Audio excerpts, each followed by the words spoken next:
Hello everybody, I'm making homemade yeast rolls for two, by hand. They're easy to make. All you need is a couple of cups of all-purpose flour, and then 3 tablespoons of sugar. Sprinkle that in.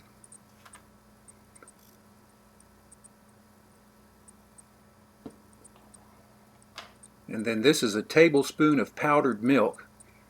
And I use powdered milk because it just works better than regular milk. And then a teaspoon of kosher salt. Then add to that, of course, our yeast. I'm using 3 teaspoons of bread machine yeast because that's what I have. I normally make these rolls in the bread machine, but not everyone has a bread machine, so I wanted to show you how to do it by hand.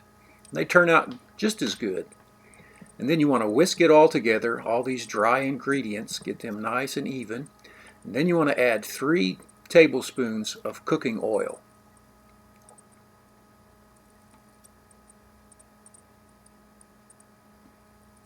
Just like that.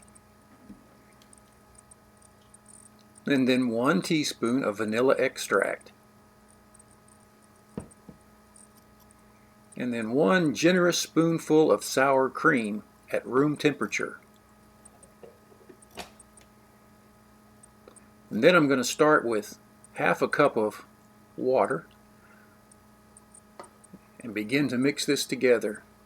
This is going to make a really dry, shaggy dough.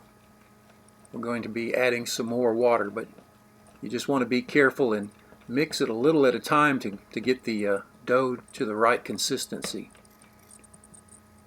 So now it's time to switch and start using your hands. We just turn it over and press it together, get that moisture incorporated. You can see how dry it is. We need it to all come together, so I'm going to add a tablespoon more of water. And this is the best way to do it, just a little at a time, because there's all sorts of variables. It's still a little dry, so I'm going to add a 2nd tablespoon of water. And then mix that.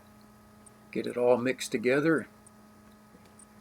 And that's enough to bring the dough together into one ball.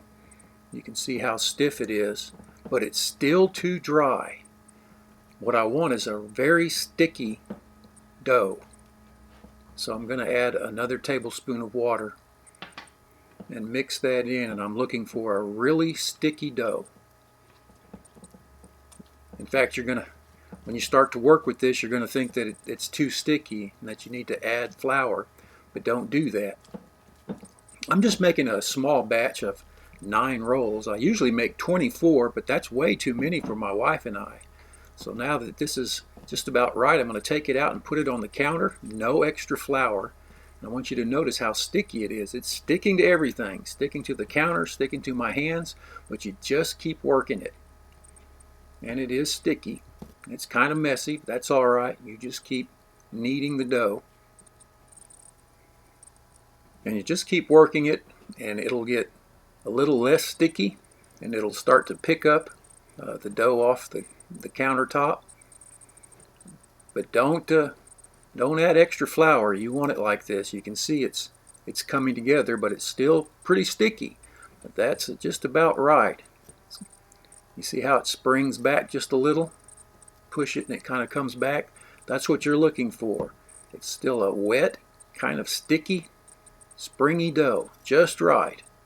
So I'll get a bowl and get some oil and oil this bowl up, because we're going to put this dough in the bowl and cover it and put it in an oven. Put it in the oven. I've had the light on in the oven since I started, because the light in the oven gets it just warm enough to proof or to get the dough to rise.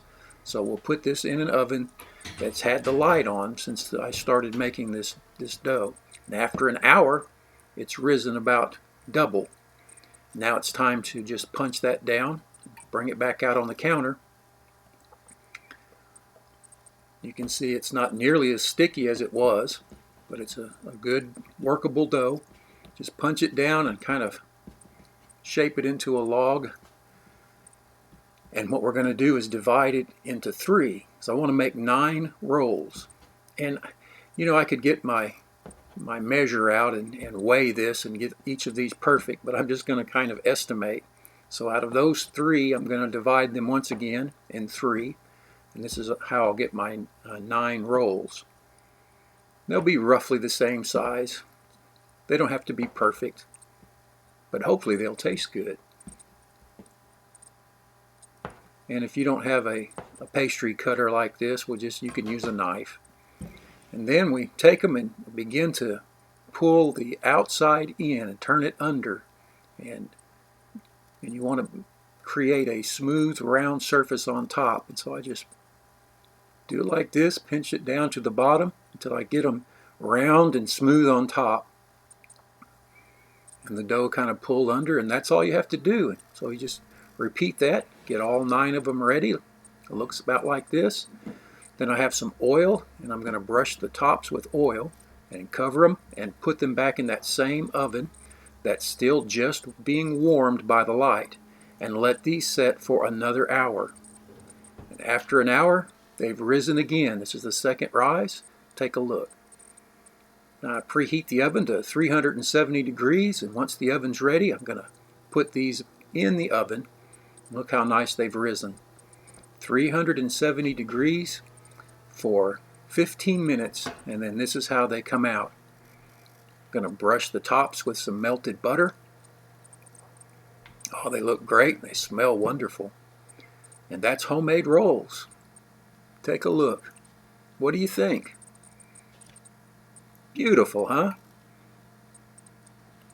Nice and soft. Very good. Very flavorful. Excellent. Look at that. And that's how you make them, from scratch. Homemade yeast rolls for 2. Of course, you can double the recipe or triple the recipe if you want more. Thanks for watching. Hope you give these a try. Take care. We'll see you next time. Bye now.